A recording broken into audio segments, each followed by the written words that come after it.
वो अक्सर कहते थे, चौधरी साहब के बारे में ये बात विख्यात थी, और देश के हित में, गांव के हित में और किसान के हित में जो भी बात होती थी बिना हिचक के उसको बोलते थे। उन्होंने कहा था जब तक किसान गरीब रहेगा भारत अमीर नहीं हो सकता। ये चौधरी साहब का वक्तव्य था। ग्रामीण भारत ही असली भारत है,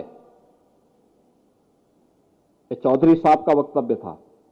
भारतवर्ष की समृद्धि का मार्ग देश के खेत एवं खलिहान से होकर के गुजरता है, यह भी चौधरी साहब ने ही कहा था। और जागरूक जनशक्ति ही सबल लोकतंत्र का आधार है, यह चौधरी साहब ने ही कहा था।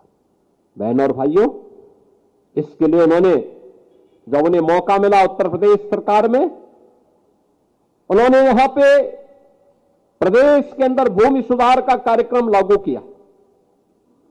जमींदारी उन्मूलन का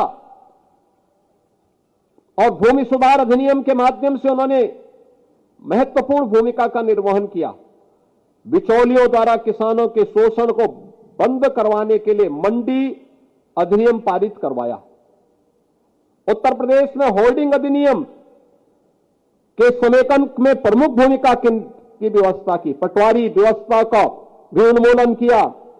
लघु सीमांत श्रेणी के किसानों के 3.5 एकड़ तक भूखंड को भू राजस्व के भुगतान में छूट भी उन्होंने दिलाया। उर्वरकों को बिक्री कर से मुक्त कराया। काम के बदले अनाज कार्यक्रम की शुरुआत भी की और कृषि और ग्रामीण विकास योजना के लिए ऋण उपलब्ध कराने हेतु राष्ट्रीय कृषि और ग्रामीण विकास बैंक नाबार्ड की स्थापना में भी उन्होंने महत्वपूर्ण भूमिका का निर्वहन किया।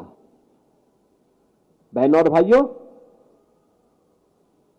ये सभी का परिणाम है। 2017 में जब हमारी सरकार बनी, उत्तर प्रदेश में कृषि उत्पादन की दर, जो विकास दर थी, वह मात्र 7% थी। और आज मुझे बताते हुए प्रसन्नता है, 8 वर्ष में ईमानदारी से किए गए प्रयास, उठाए गए कदमों का परिणाम है आज उत्तर प्रदेश में देश की कृषि विकास की दर का 18% उत्तर प्रदेश, यहां पर हमारा अन्नदाता किसान अपनी मेहनत से प्राप्त कर रहा है।